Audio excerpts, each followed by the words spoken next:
सिंहद्वार सम्मुखें आम जा पहुँचलु राति से 8:30 9टा बाजीगला एकदम एत निकांचन स्थान पूरा एकदम सीधा जा प्रभु को दर्शन कलु और कालिया शांत सेमती हसी हसी कहते तू आसबू नहीं पूरा कहूलु काली आस कहूँ आज कहीं आस तुलसी माला दे मुझे 3टा तुलसी माला लेके जाइली महाप्रभु को जगन्नाथ को गोटे तुलसी माला और प्रभु बलभद्र माँ देखली महाप्रभुଙ୍କର तो अनन्य लीला तेणु लीलामयकर लीला को लेकर अनेक अनुभूति थे यही निकट में यही रथयात्रा दिन एक अनुभूति को मोर न कहले मुझे रहीपारूना तो से दिन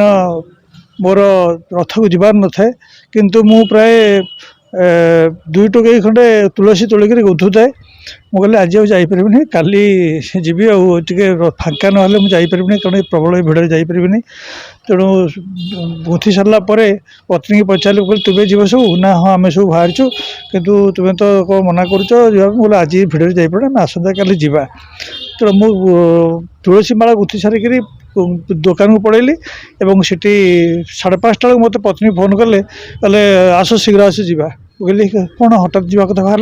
और कथा एंता जीव ना आम आस आम जा पहुँचलु प्रभुंर एत लीलामय से आम सठिक समय जा पहुँचलु और मुझे भाभी ये लक्ष लक्ष लोक भितर मु प्रभु निश्चित भाव देखिपारे से राति 2टा ना पूर्व देखी हेनी एभली माने अहेतुक कृपा प्रभुंर आम ये पहुँचला बेलू आम जो रास्त जाऊँ मैंने कहीं ना माने सिंहद्वार सम्मुखें आम जा पहुँचलु राति से 8:30 9टा बाजीगला एकदम एत निकांचन स्थान पूरा एकदम सीधा जा प्रभु को दर्शन कलु और कालिया शांत सेमती हसी हसी कहते तू आसबू नहीं पूरा कहूलु काली आस कहूँ आज कहीं आस तुलसी माला दे मुझे 3टा तुलसी माला लेके जाइली महाप्रभु को जगन्नाथ को गोटे तुलसी माला और प्रभु बलभद्र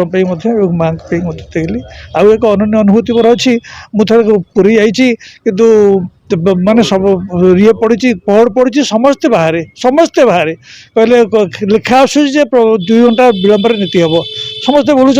हठात मुझे सिंहद्वार भितर पलैलु बोले आस जा पत्नी भी सांगे भितर पलैलु गला बेलू कहीं ना मंदिर भितर कहीं ना प्रभु पूरा माने माने अति सुंदर भाव दर्शन है बोले प्रभु लीलामयकर ये लीला माने आड़े देखुं समस्ते कहीं ना कि मंदिर भितर माने कहीं ना